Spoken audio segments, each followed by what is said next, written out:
नमस्कार, मी रेणुका. या बुलेटिनमध्ये तुमचं स्वागत. बघूयात बातम्या थोडक्यात. निवडणुका जवळ येतात आणि केंद्रापाठोपाठ राज्य सरकारच्या कॅबिनेटमध्ये नवीन योजनांच्या घोषणांचा काल पाऊस पाडण्यात आला.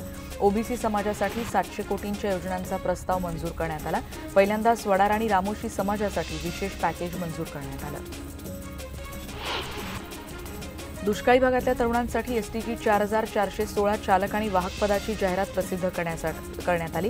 ही 12 जिल्ह्यांसाठीची जाहिरात आहे.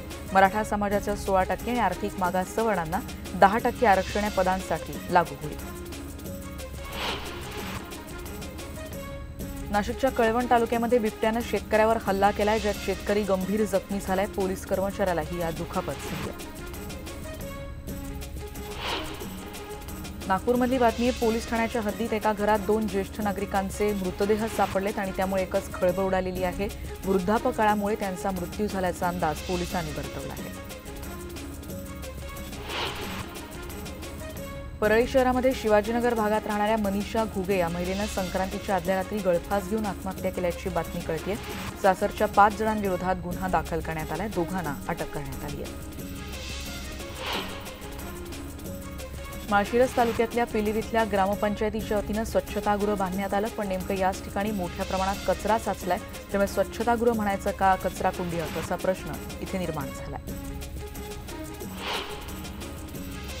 या हंगामातल्या नवीन तूर मळणीला सुरुवात झाली. अनेक शेतकऱ्यांच्या घरी तूर आली आहे, पण अजूनही शासनानं नाफेड अंतर्गत तुरीची ऑनलाईन नोंदणी सुरू केलेली नाही आणि त्यामुळे आर्थिक अडचणीमुळे शेतकऱ्यांना खासगी बाजारात तूर विकावी लागते. हिंगोलीमधली बातमी आहे. दुष्काळी दौऱ्यावर असलेल्या युवासेना प्रमुख आदित्य ठाकरेंनी शेतकऱ्यांच्या समस्या जाणून घेतल्या. कुठलीही अडचण आली तर शिवसेना नेहमी तुमच्या पाठीशी उभी आहे असा विश्वास यावेळी त्यांनी शेतकऱ्यांना दिला. नांदेडमधून आदित्य ठाकरेंनी आपल्या दौऱ्याची सुरुवात केली. हदगाव तालुक्यातल्या नवरदेववाडी आणि वरवट या गावात धावती भेट देऊन त्यांनी शेतकऱ्यांशी संवाद साधला. महागाईवर प्रश्न विचारल्यावर अहमदनगरचे भाजप खासदार दिलीप गांधी यांनी एका वयोवृद्ध शेतकऱ्याला दमबाजी केल्याचा व्हिडिओ व्हायरल झालाय. महागाई वाढली असं हा शेतकरी म्हणत होता आणि त्यावर कुठे वाढली महागाई असं म्हणत भर सभेत नीट बोल असं त्यांनी शेतकऱ्याला सुनावण्याचा प्रयत्न केला. जळगाव जिल्ह्यात एका डॉक्टर नवऱ्यानं वकील पत्नीचा खून केलाय. चारित्र्याच्या संशयावरून जिल्हा न्यायालयात सहाय्यक सरकारी वकील पदावर कार्यरत असलेल्या पत्नीचा डॉक्टर भरत पाटील यांना खून केल्याची माहिती कळते. शेतकऱ्यांनी पुन्हा एकदा सरकार विरोधात एल्गार पुकारलेला आहे. पुणतांब्यामधून या आंदोलनाला 26 जानेवारीपासून 19 फेब्रुवारीपर्यंत हे आंदोलन होणार आहे. नाशिक एसीबीनं मालेगाव तालुका पोलीस आणि नांदगाव तहसील कार्यालयावर सापळा लावला होता, ज्यात मालेगाव तालुका पोलीस स्टेशनचा सहाय्यक निरीक्षक अंकुश बोराटे हा जाळ्यात अडकलाय. 10,000ची लाच घेताना त्याला रंगेहात पकडण्यात आला. सांगली इस्लामपूर मार्गावर राज्य परिवहन विभागाची एक एसटी उलटली, ज्यात 20 ते 25 प्रवासी किरकोळ जखमी झालेत. स्थानिकांनी तातडीनं मदत करत या सगळ्या प्रवाशांना बसमधून बाहेर काढलंय. साताऱ्याच्या कोडोली गावात 3 अज्ञातांनी सम्राट निकम या तरुणाची निर्घृण हत्या केल्याचं कळतंय. याचं कारण मात्र कळू शकलेलं नाही. भंडाऱ्यामध्ये मध्यरात्रीच्या सुमारास 2 ट्रकची समोरासमोर धडक झाल्यानं भीषण अपघात झाला. एका ट्रकनं यात पेट घेतलाय. ट्रक चालक आणि क्लिनरचा यात होरपळून मृत्यू उठवलाय. महाडमधले शेतकरी नेते वसंत खेडेकर यांनी महाडच्या शिवाजी चौकात आमरण उपोषण सुरू केलंय. भात खरेदी, सातबाऱ्यावरच्या अनेक प्रकरणं, शेती कर्ज, भात आणि फळबागा या सगळ्याची नुकसान भरपाईच्या त्यांनी आधीपासूनच मागण्या केल्या. नागपूरमध्ये उमरेड मार्गावर नागरिकांनी चक्काजाम केलाय. प्रणव ठुसे या शालेय विद्यार्थ्याचा मृत्यू झाला होता आणि त्यानंतर संतापलेल्या नागरिकांनी भाजप आमदार सुधीर पारवेंच्या घराला घेराव घालत निदर्शनं केली. हिंगोली जिल्ह्यातल्या वसमत तालुक्यातल्या मातरगाव इथे रामा वाघमार यांचा खून झाल्याचा आरोप करण्यात आलाय. या प्रकरणी संशयावरून त्यांना मारण्यात आल्याचा आरोप त्यांच्या मुलानं केलाय. लातूरच्या औसा तालुक्यात पंचायत समितीच्या गटविकास अधिकाऱ्यांना धमकावून वर्गणीच्या नावाखाली खंडणी मागितल्याचा धक्कादायक प्रकार समोर आलाय. 5 जणांविरोधात गुन्ह्याची नोंद करण्यात आली आहे. अमरावतीमध्ये एअरपोर्ट आणि पासपोर्ट कार्यालय नव्हतं आणि मुख्य डाक विभागाच्या कार्यालयातच पासपोर्ट कार्यालयाचं नुकतंच उद्घाटन करण्यात आलंय.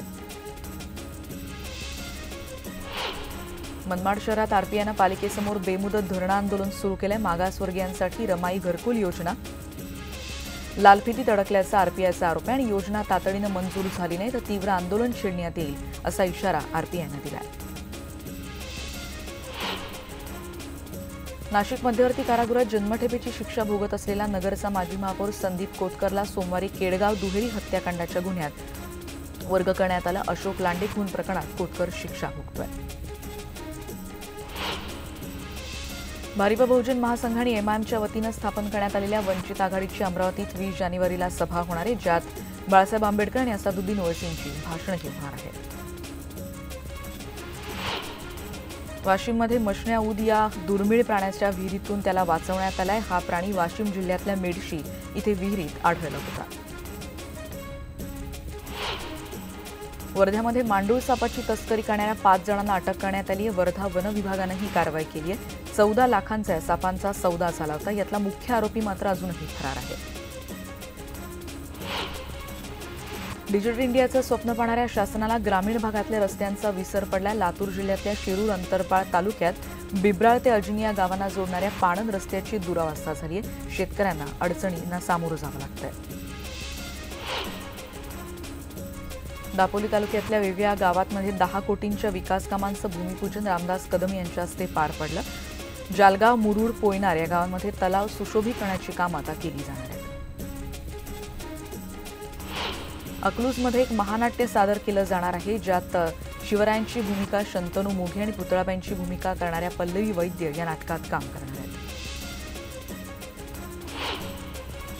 संभाजी महाराजांची भूमिका साकारणारे अमोल कोल्हे विठ्ठल रुक्मिणी मंदिरात दर्शनासाठी नुकतेच आले होते. त्यांना भेटण्यासाठी पाहण्यासाठी मोठ्या प्रमाणात गर्दी झाली होती.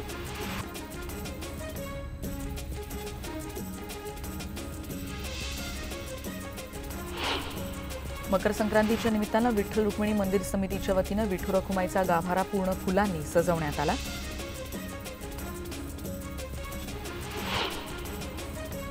कंडारी इथे प्राचीन काळापासून मकर संक्रांती निमित्तानं श्री कपिलेश्वर महादेव मंदिराची यात्रा भरते. भुसावळसह आजूबाजूच्या परिसरातले भाविक मोठ्या संख्येनं इथे उपस्थित असतात.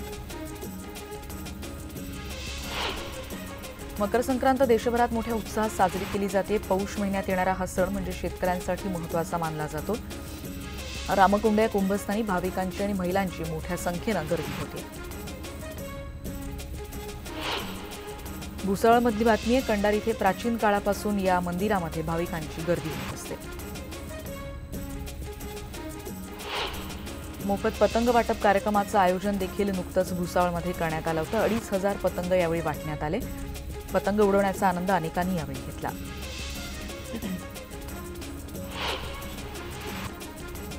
जालन्यामध्ये देखील विठ्ठल रुक्मिणीच्या मंदिरात जाऊन वाण दिलं जातं. तिथे देखील मकर संक्रांतीचा सण उत्साहात साजरा झाला. स्वातंत्र्यसेनानी तात्या टोपे यांची जन्मभूमी आणि पैठणीसाठी सुप्रसिद्ध असलेला येवला हा पतंग महोत्सवासाठी देखील ओळखला जातो. 3 दिवस इथे पतंग महोत्सवाचं आयोजन केलं जातं. भिवंडी शहरातल्या नवीचाळ इथे गुजराती मारवाडी समाजातल्या काही सेवाभावी संस्था दरवर्षी मकर संक्रांतीला कपडे, अन्नधान्य आणि गोड पदार्थाचं वाटप करतात. नगरच्या राहतामध्ये पतंग उडवताना एकाचा मृत्यू झालाय. 2 जण जखमी झाल्याचं कळतंय. विजेच्या तारेला चिकटून एका मुलाचा मृत्यू झाल्याचं कळतंय. अलिबाग तालुक्यातल्या रेवदंडा समुद्रकिनारी बायकर्स फेस्टिव्हलचं आयोजन करण्यात आलं होतं. 200हून अधिक बायकर्स यात सहभागी झाले. औरंगाबादमध्ये आंतरराष्ट्रीय सूक्ष्म सिंचन परिषदेला सुरुवात झाली, ज्याचं उद्घाटन केंद्रीय मंत्री नितीन गडकरी आणि प्रमुख पाहुणे म्हणून मुख्यमंत्री देवेंद्र फडणवीस यांच्या उपस्थितीत हा कार्यक्रम पार पडतोय. लातूर शहरात अनोखा हिरकणी महोत्सव भरलाय. ग्रामीण भागातल्या महिलांनी तयार केलेल्या गावरान मेवा, विविध वस्तूंची कलाकुसरत, ग्रामीण भागातली चव आणणारे अनेक पदार्थ या निमित्तानं लातूरवासियांना अनुभवता येतात.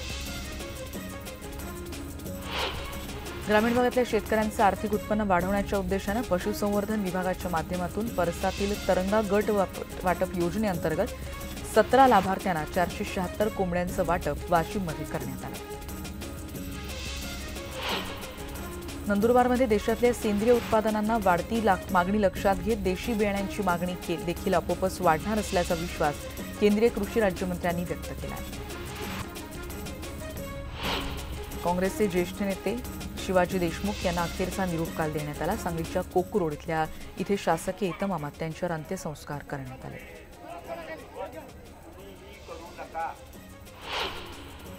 भंडाऱ्यात मकर संक्रांती निमित्तानं दुर्गादेवी डोहात भरते आणि भूतांची यात्रा नदीपात्रात घोड घातल्यानं अंगातील भूतबाधा दूर होते असा भाविकांचा दावा आहे. मध्य प्रदेश, छत्तीसगड आणि महाराष्ट्रातून इथे लाखो भाविक येत असतात. आर्ट ऑफ लिव्हिंगचं आंतरराष्ट्रीय केंद्र जालना जिल्ह्यातल्या वाटूर या गावात स्थापण्यात आले. भव्य लोकार्पण सोहळा नुकताच त्याचा पार पडला.